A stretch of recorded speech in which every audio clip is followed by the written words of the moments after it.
Terrorisme. L'une des 5 personnes interpellées après la découverte samedi de plusieurs bonbonnes de gaz équipées d'un dispositif de mise en feu dans le hall et à l'extérieur d'un immeuble de Paris était fichée S pour radicalisation, a annoncé mardi 3 octobre le ministre de l'Intérieur Gérard Collomb.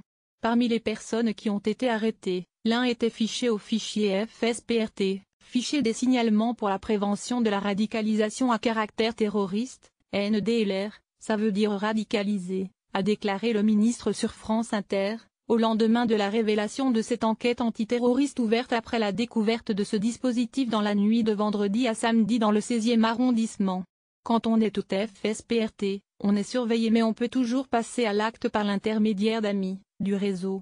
Ce qui est difficile aujourd'hui, c'est que vous surveillez quelqu'un mais autour il y a une nébuleuse qui n'a pas encore émis de propos qui montrent la radicalisation mais qui en fait sont radicalisés et prêts à venir en aide à celui qui est déjà fiché au FSPRT, a-t-il poursuivi. Le ministre n'a pas confirmé les affirmations du Point, selon lesquelles il y aurait eu plusieurs tentatives de mise à feu. C'est un résident qui a alerté les secours après avoir aperçu, samedi vers 4h30, 2 bonbonnes dans le hall de son immeuble situé dans le Cossu 16e arrondissement de Paris. Dans le secteur de la Porte d'Auteuil, selon une source proche de l'enquête. La police a ensuite découvert 2 autres bonbonnes disposées à l'extérieur de l'immeuble, sur le trottoir.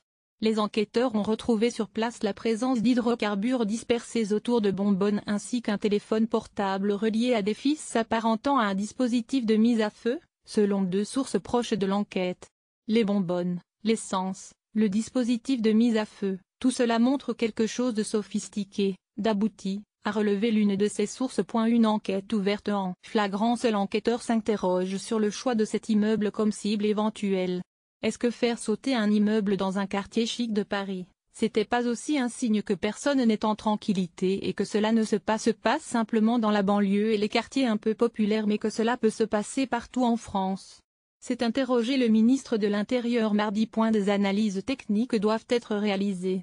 La section antiterroriste du parquet de Paris a ouvert une enquête de flagrance pour association de malfaiteurs terroristes criminels, tentative de destruction par un moyen dangereux en relation avec une entreprise terroriste et tentative d'assassinat en relation avec une entreprise terroriste. Les investigations sont confiées à la section antiterroriste de la brigade criminelle de la préfecture de police de Paris et à la Direction générale de la sécurité intérieure, DGSI. Les 5 personnes interpellés en région parisienne et notamment dans les communes de l'Essonne, d'Arpajon et Draveil, étaient toujours en garde à vue mardi matin.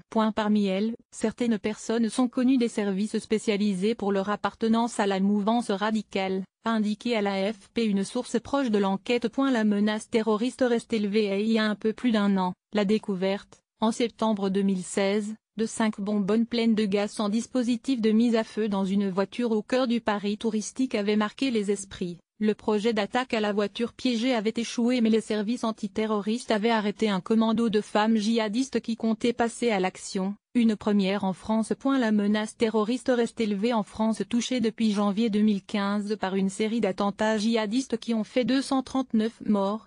La dernière attaque en date s'est déroulée dimanche, lorsqu'un homme, au cri d'Allah Akbar, a poignardé 2 cousines de 20 ans sur le parvis de la gare Saint-Charles à Marseille avant d'être abattu par une patrouille de militaires de l'opération Sentinelle.